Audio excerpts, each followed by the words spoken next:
നമുക്കിന്നൊരു നല്ല നെയ്മീൻ കറിയും കപ്പപ്പുഴുക്കും ഉണ്ടാക്കിയാലോ. അതിനാവശ്യമായ നെയ്മീൻ ചെറിയ കഷ്ണങ്ങളാക്കി കഴുകി വൃത്തിയാക്കി വയ്ക്കാം. കപ്പ നുറുക്കി വയ്ക്കാം. 2 സവോള, 1 കഷ്ണം ഇഞ്ചി, ചെറുള്ളി, അതുപോലെ കുറച്ച് വെളുത്തുള്ളി എല്ലാം അരിഞ്ഞു വയ്ക്കാം. മസാല പുരട്ടി നമ്മുടെ മീനിൽ മുളക് പൊടി, മഞ്ഞൾപ്പൊടി, മീൻ മസാല എല്ലാം പുരട്ടി വയ്ക്കാം. പിന്നെ ചട്ടി ചൂടായി കഴിയുമ്പോൾ അതിനകത്ത് ഓയിലൊഴിച്ച് കടുക് പൊട്ടിച്ച് നമ്മുടെ അരിഞ്ഞു വെച്ച വെളുത്തുള്ളി, ഇഞ്ചി, ചെറുള്ളി എല്ലാം ഇട്ട് വഴറ്റുക. നന്നായിട്ട് വഴന്നു വന്നു കഴിയുമ്പം നമുക്ക് സവോള ആഡ് ചെയ്യാം. സവോള ഇട്ടതിന് ശേഷം കുറച്ച് ഉപ്പും കൂടി സവോള വഴലാനുള്ളത് ഇടാം. എന്നിട്ട് അതിനകത്ത് പിന്നെ 1 ടീസ്പൂൺ മുളക് പൊടിയും 1.5 ടീസ്പൂൺ മല്ലിപ്പൊടിയും ചേർത്ത് നന്നായിട്ടൊന്ന് മൂപ്പിച്ചെടുക്കാം.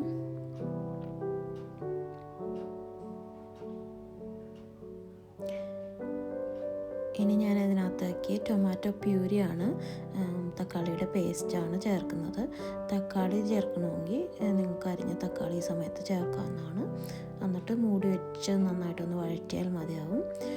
ഞാൻ ടൊമാറ്റോ പ്യൂരി ചേർക്കുന്നത് കറിക്ക് നല്ലൊരു കളറും നല്ലൊരു കൊഴുപ്പും കിട്ടാൻ ടൊമാറ്റോ പ്യൂരി നല്ലതാണ്. ഇനി ഇതിനകത്തോട്ട് നമുക്ക് മീൻ കഷ്ണങ്ങൾ പറക്കി വയ്ക്കാം. പൊടിഞ്ഞു പോകാതെ ആ മസാലയെല്ലാം മീനിലാകുന്ന വിധം ഇളക്കി വയ്ക്കാം. എന്നിട്ട് ഒന്ന് മൂടി വെച്ച് 1 മിനിറ്റ് ഒന്ന് വേവിക്കാം. ഇനി നമുക്ക് കുടപ്പുളി, കുതിർത്തിയ കുടപ്പുളിയും വെള്ളം ഒഴിക്കാം.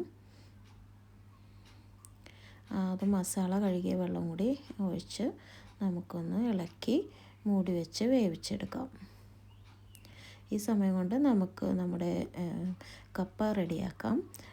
കുക്കറിലോട്ട് കപ്പയും വെള്ളവും കുറച്ച് മഞ്ഞൾപ്പൊടിയും ഉപ്പും ചേർത്ത് കുക്കറിൽ ഒരു 3 വിസിൽ ആക്കിയെടുക്കാം. ഇനി കപ്പയ്ക്ക് വേണ്ട അരപ്പ് തയ്യാറാക്കാം. അതിനായി കുറച്ച് തേങ്ങയും ഇഞ്ചി, വെളുത്തുള്ളി, മല്ലിയില എന്നിട്ട് മിക്സിയിൽ അരച്ചെടുക്കുന്നു.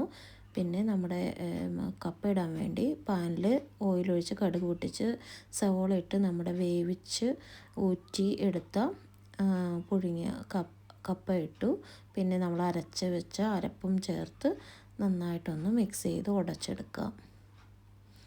അങ്ങനെ നമ്മുടെ കപ്പയും മീനും റെഡിയായി കഴിഞ്ഞു. ഇപ്പോൾ നമുക്കൊരു സെർവിങ് പാത്രത്തിലേക്ക് മാറ്റാം. കപ്പയിൽ മീൻ ചാറൊഴിച്ച് നല്ല ടേസ്റ്റാണ്. നെയ്മീൻ കറിയും കപ്പയും ഉണ്ടാക്കാത്തവരൊന്ന് ഉണ്ടാക്കി കഴിച്ച് നോക്കൂ. നല്ല ടേസ്റ്റാണ്. ഇപ്പോൾ എൻ്റെ വായിൽ വെള്ളം വരുന്ന അത്രയും ടേസ്റ്റാണ്.